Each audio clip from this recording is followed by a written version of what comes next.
Hi friend, तो आज हम बात करेंगे रेजिस्टेंस के बारे में। आप वीडियो को शेयर जरूर करें और सब्सक्राइब जरूर करें वीडियो को। अगर आपको वीडियो अच्छी लगती है तो अंत तक जरूर देखें। तो आज हम बात करेंगे रेजिस्टेंस के बारे में। आज जो हमारा टॉपिक है वो क्या है, रेजिस्टेंस है। तो इससे पढ़ाने से पहले मैं आपको बता देता हूँ रेजिस्टेंस होता क्या है। रेजिस्टेंस क्या होता है, मटेरियल की अपनी एक प्रॉपर्टी होती है जो क्या करती है, करंट फ्लो का क्या करती है, अपोज करती है। ठीक है, ये क्या होती है, मटेरियल की अपनी एक प्रॉपर्टी होती है जो क्या करती है, करंट फ्लो का क्या करती है, अपोज करती है। तो उसे क्या कहा जाता है, अपोज रेजिस्टेंस से ही रेजिस्ट बनता है। रेजिस्ट मतलब होता है किसी चीज को रोकना। तो क्या होता है, मटेरियल का अपनी क्या होती है, प्रॉपर्टी होती है जो क्या करती है, करंट फ्लो का क्या करती है, अपोज करती है। ठीक है, तो अगर हम बात करें इसके यूनिट की, तो जो रेजिस्टेंस होता है, रेजिस्टेंस की जो यूनिट होती है ये होती है ओम। ठीक है, इसकी यूनिट क्या होती है, ओम होती है। और इस प्रकार से इसका सिंबल होता है। ठीक है, ये इसका क्या है, सिंबल है, ये इसकी यूनिट होती है ओम। तो अगर हम बात करें इसकी डेफिनेशन की, तो डेफिनेशन क्या हो जाएगी, अब हम बात करेंगे इसकी डेफिनेशन की। इसकी जो डेफिनेशन होती है वो क्या होती है कि पदार्थ का वह गुण जो क्या करता है, धारा प्रवाह का विरोध करता है। या फिर हम इसे इंग्लिश में लिखेंगे तो किस प्रकार लिखेंगे, the property of material which opposes the flow of current. तो ये क्या है, इसकी डेफिनेशन है। मैंने आपको समझा दिया है कि एक्चुअल होता क्या है। आप डेफिनेशन को नोट कर सकते हो। तो ये इस प्रकार से इसकी क्या है, डेफिनेशन है। हम इसे मिटा रहा हूं। हम इसके कुछ रूल पढ़ेंगे, हम इसको थोड़ा आसानी से समझेंगे कि होता क्या है। देखो, जो रेजिस्टेंस होता है, अगर हम फर्स्ट रूल के हिसाब से कहें तो फर्स्ट रूल के हिसाब से क्या होता है, जो रेजिस्टेंस होता है डायरेक्टली प्रोपोर्शनल किसके होता है, लेंथ के होता है।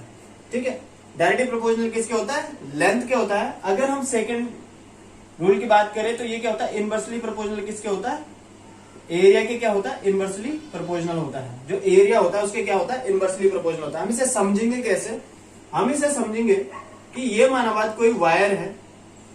ठीक है, और ये वायर की जगह अगर हम इसे पाइप से समझें, ये क्या कोई पाइप है, आप इजीली समझ सकते हो ये क्या कोई पाइप है। ठीक है, अब देखो, अगर पाइप पतला है तो उसमें करंट में क्या होगा, ज्यादा रेजिस्टिव करंट, या फिर हम कह सकते हैं इसमें जो पानी है, क्योंकि हम पाइप की बात कर रहे हैं। तो अगर ये हम इसको पाइप मान लेते हैं और यहाँ पे मान लेते हैं वाटर। ठीक है, पहले हम समझते हैं कि एक्चुअल है क्या। देखो, अगर क्या है, आप देखो दिखाई दे रहा होगा यहाँ पे एरिया क्या है, कम है। तो इस पाइप का एरिया क्या हमने कम बना दिया है, और इस पाइप का एरिया हमने क्या रखा है, ज्यादा रखा है। ठीक है, तो देखो, अगर एरिया कम है तो जो पानी है, अगर हम इसे वाटर के हिसाब से समझ रहे हैं तो वाटर क्या होगा, देखो अगर एरिया कम है तो वाटर क्या होगा, पानी क्या होगा, इसमें कम जाएगा। उसी प्रकार से वायर में क्या होता है कि अगर वायर का क्या होता है, एरिया कम होता है तो उसमें करंट कम फ्लो होती है, मतलब उसका रेजिस्टेंस क्या होता है, ज्यादा होता है। और अगर हम बात करें इस पाइप की, तो उसमें पानी क्या आ रहा है, ज्यादा आ रहा है, क्योंकि इसका एरिया क्या है, ज्यादा है। तो उसी प्रकार से हम वायर के हिसाब से समझे, अगर वायर क्या है, हमारा मोटा है, उसका क्रॉस सेक्शन एरिया ज्यादा है, तो कहीं ना कहीं उसमें क्या होगी, ज्यादा करंट फ्लो होगी, मतलब उसका रेजिस्टेंस क्या होगा, कम होगा। और पानी, या फिर हम कह सकते हैं कि जो करंट है वो क्या हो जाएगी, आसानी से इसमें फ्लो हो जाएगी। तो इस प्रकार से हम समझ सकते हैं। ये हमारा क्या है, इस प्रकार से हमने डायग्राम के माध्यम से समझ लिया। हम इसे वाटर से समझा है। ठीक है, कि वाटर क्या होता है, इजीली फ्लो हो जाता है अगर एरिया। उसी प्रकार से करंट, जितना एरिया ज्यादा होगा उतना रेजिस्टेंस क्या होगा, कम होगा। ठीक है, तो आप आई होप आप लोग इस चीज को समझ चुके होंगे। अब इसे मिटा देता हूं। ठीक है, ये एग्जाम्पल था समझने के लिए। अब देखो, जब हम क्या करते हैं, यहां से हमने समझ लिया। देखो, मटेरियल की लेंथ जितनी ज्यादा होगी उसका रेजिस्टेंस उतना ज्यादा होगा। अगर एरिया ज्यादा होता है तो रेजिस्टेंस उतना ही ज्यादा क्या होगा, कम होगा। अगर हम बात करें इसको, अगर हम एक साथ लिख लेते हैं तो ये हो जाता है R directly proportional to L upon A। ठीक है, अब अगर हम यहां से क्या कर लेते हैं, समानांतर के चिन्ह को या प्रोपोर्शनल के चिन्ह को हटाते हैं तो यहाँ हम क्या ले सकते हैं, रो ले सकते हैं। तो ये क्या हो जाएगा हमारा, ये हमने कांस्टेंट ले लिया क्या, रो। समानांतर चिन्ह को हटाकर हमने क्या लिया, कांस्टेंट ले लिया, रो। ठीक है, अब हम समझते हैं रो क्या होता है। जो रो होता है ये एक्चुअल है क्या, ये है रेजिस्टिविटी। ठीक है, इसे कांस्टेंट भी कहा जा सकता है, क्योंकि समानांतर चिन्ह को हटाया तो हमने क्या लिया, यहाँ पे कांस्टेंट भी कहते हैं इसे। लेकिन एक्चुअल जिसका नाम होता है उसे क्या कहा जाता है, रेजिस्टिविटी कहा जाता है। अब ये क्या होता है, ये मटेरियल पे क्या होती है, फिक्स होती है। हर मटेरियल की अपनी रेजिस्टिविटी क्या होती है, फिक्स होती है। पहले से ही क्या होती है, फिक्स होती है। जैसे कॉपर, सिल्वर या फिर एल्युमिनियम है, हर मटेरियल की अपनी रेजिस्टिविटी फिक्स होती है। वो भी हम नोट डाउन करेंगे इसी में आज, कि किस मटेरियल की कितनी रेजिस्टिविटी होती है। तो आई होप आप लोग अब हम समझते हैं रेजिस्टिविटी या कांस्टेंट को, जो हमने कांस्टेंट लिया है कि रेजिस्टिविटी को किस प्रकार से समझा जा सकता है। ठीक है, तो अब हम बात करेंगे, जो हमारा टॉपिक है अभी वो क्या है, रेजिस्टिविटी है। रेजिस्टिविटी एक्चुअल होती क्या है? देखो, रेजिस्टिविटी को इसको कहा जाता है प्रतिरोधकता। प्रतिरोधकता, ठीक, प्रतिरोधकता कहा जाता है इसे क्या कहा जाता है? प्रतिरोधकता कहा जाता है। अब देखो, प्रतिरोधकता क्या होती है कि अगर हम एक वायर लेते हैं, ठीक है, अगर हम एक वायर लेते हैं, ये क्या इसका क्रॉस सेक्शन एरिया है 1 मीटर लंबा, मतलब 1 यूनिट लेंथ का, और इसका क्रॉस सेक्शन एरिया कितना है? 1 मीटर स्क्वायर है। तो जितना अपोज इस मटेरियल के इस यूनिट लेंथ के द्वारा किया जाएगा, जिसका एरिया कितना 1 मीटर स्क्वायर है, जितना रेजिस्टेंस इसके द्वारा लगाया जाएगा एक करंट के फ्लो होने पे, वही क्या होती है? उसकी प्रतिरोधकता होती है। ये फिक्स होती है। और इसको हम वॉल्यूम भी कहते हैं, क्योंकि एक जो क्या होता है हमारा, अगर वॉल्यूम की बात करें तो एक आयतन, तो एक आयतन का भी कहा जा सकता है कि एक आयतन के अंदर भी क्या होता है, उसकी यूनिट भी क्या होती है? मीटर की होती है। तो इसी प्रकार से हम कह सकते हैं कि अगर ये कोई वायर है हमारा, इसका कितना 1 मीटर लेंथ है, इसकी जो लेंथ है वो कितनी है? 1 मीटर है, और इसका जो क्रॉस सेक्शन एरिया है वो कितना 1 मीटर स्क्वायर है। तो इसके द्वारा जो अपोज किया जाएगा करंट का, वही क्या होगा? जितनी वैल्यू इसके रेजिस्टेंस की होगी, वही क्या होती है? हमारी उस मटेरियल की रेजिस्टिविटी होती है। और ये क्या होती है? फिक्स होती है। अगर हम बात करें यूनिट की रेजिस्टिविटी की, ठीक है, तो जो रेजिस्टिविटी होती है उसकी यूनिट क्या होती है? देखो, रो, अगर हम जो हमने फॉर्मूला लिखा rho R equal to rho L upon A, ठीक है। यहाँ पे जो R है क्या? R का यूनिट क्या होती है? ओम होती है। और ये L की यूनिट क्या हो जाएगी? मीटर होती है। और एरिया क्या हो जाती है? क्रॉस सेक्शन एरिया की मीटर क्यूब हो जाता है। अगर मैं इसको यहां से इसको कैंसिल कर दूं तो क्या हो जाएगी? ओम मीटर क्या हो जाती है? इसकी यूनिट हो जाती है। क्या हो जाती है? रो की यूनिट क्या हो जाती है? ओम मीटर। तो इस प्रकार से आपको इसकी यूनिट भी याद होनी चाहिए।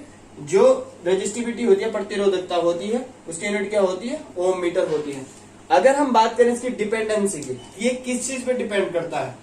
तो ये डिपेंड करता है, ठीक है, आई होप आप लोगों ने उतार लिया होगा। अगर हम बात करें इसकी डिपेंडेंसी की, तो ये किस पे डिपेंड करता है? ये डिपेंड करता है मटेरियल पे या पदार्थ पे, ठीक है। अगर हम बात करें ये डिपेंड किस पे करता है, तो ये जो डिपेंड करता है, ये डिपेंड करता है एक मटेरियल पे, ठीक है, दूसरा किस पे? टेम्परेचर पे। तो दो चीजों में क्या करता है? डिपेंड करता है मटेरियल और टेम्परेचर पे, कि जितना ज्यादा टेम्परेचर होगा उतना ज्यादा वेरिएशन होगा किसी भी कंडक्टर हो चाहे इंसुलेटर, उसके रेजिस्टिविटी में। और मटेरियल अगर चेंज होता है तो कहीं ना कहीं उसकी रेजिस्टिविटी भी क्या होती है? चेंज होती है, जो हम यहाँ पे समझेंगे अभी, ठीक है। आई होप आप लोगों ने उतार दिया होगा, ठीक। ये डिपेंड किस चीज पे करता है। अब हम बात करते हैं, कुछ मटेरियल की बात कर लेते हैं, ठीक है। ये क्या होता है? मेरे कुछ मटेरियल है, ठीक है, और ये इनकी रेजिस्टिविटी है, जो आपको पता होनी चाहिए, पेपर में पूछी जाती है, ठीक। देखो, तो ये मैंने कुछ इंपॉर्टेंट बताए हैं जिन पे मटेरियल की अगर हम बात करें, तो जो मटेरियल होता है उसकी रेजिस्टिविटी की अगर हम बात कर रहे हैं, तो ये मटेरियल हमारा सिल्वर है। सिल्वर की रेजिस्टिविटी होती है 1.6 10⁻⁻8 ओम मीटर। कॉपर की होती है 1.73 10⁻⁻ ओम मीटर, 10⁻⁸ ओम मीटर। एल्युमिनियम की होती है कितनी? 2.6 10⁻⁸ ओम मीटर। जर्मेनियम की होती है 6.5 10⁻⁻1 ओम मीटर। और सिलिकॉन की कितनी होती है? 10 × 10⁻³ ओम मीटर। तो ये क्या होती है? रेजिस्टिविटी होती है किसकी? मटेरियल की, ठीक है। ये आपको याद होनी चाहिए क्योंकि पेपर में अक्सर पूछी जाती है। तो आपने नोट डाउन कर लिया होगा, ठीक है। अब इसे मिटा देता हूं।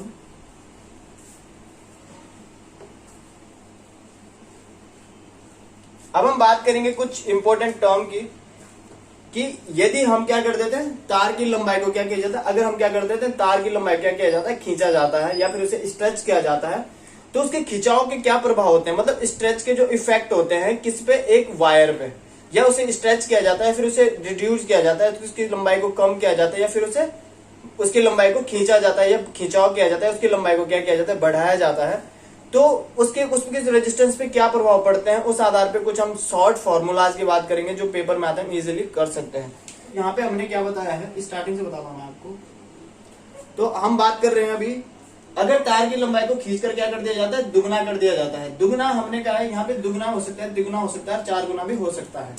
तो जो R2 होता है अगर हमने दुगना करना है तो देखो यहाँ पे हमने लिया है R2 equal to N square, मतलब R1 जो उसका पहले का रेजिस्टेंस था और R2 जो उसका नया रेजिस्टेंस होगा, अगर उसकी लंबाई को दुगुना कर दिया जाता है, तिगुना कर दिया जाता है। तो अगर दुगुना मतलब हो गया 2 टाइम्स करना, तो यहाँ पे जो नया रेजिस्टेंस हो जाएगा वो कितना हो जाएगा, 2 का स्क्वायर इंटू R1, या फिर हम कह सकते हैं 4R1, कि मतलब कितना हो जाएगा, पहले वाले की तुलना में कितना हो जाएगा, 4 गुना हो जाएगा। अगर यहाँ 3 टाइम्स होता तो हम लिख सकते कि जो R2 होता हमारा वो कितना हो जाता, 3 का स्क्वायर इंटू R1, तो नया रेजिस्टेंस कितना हो जाता, 9R1 हो जाता। इसी प्रकार से अगर डायमीटर को खींचकर क्या कर दिया जाता है, हाफ कर दिया जाता है।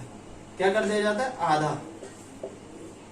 अब देखो आधा या फिर जितना अगर हम आधा कर रहे हैं तो उसके लिए जो हमारा फॉर्मूला होगा वो किस प्रकार से होगा कि n की घात 4 आधा कर दिया गया तो रेजिस्टेंस कितना हो जाएगा नया, तो ये हो जाएगा आधा, मतलब हमने आधा ने यहाँ पे हमने 2 लेना है सीधा, तो 2 का स्क्वायर होगा, ये कितना हो जाएगा, R1 हो जाएगा।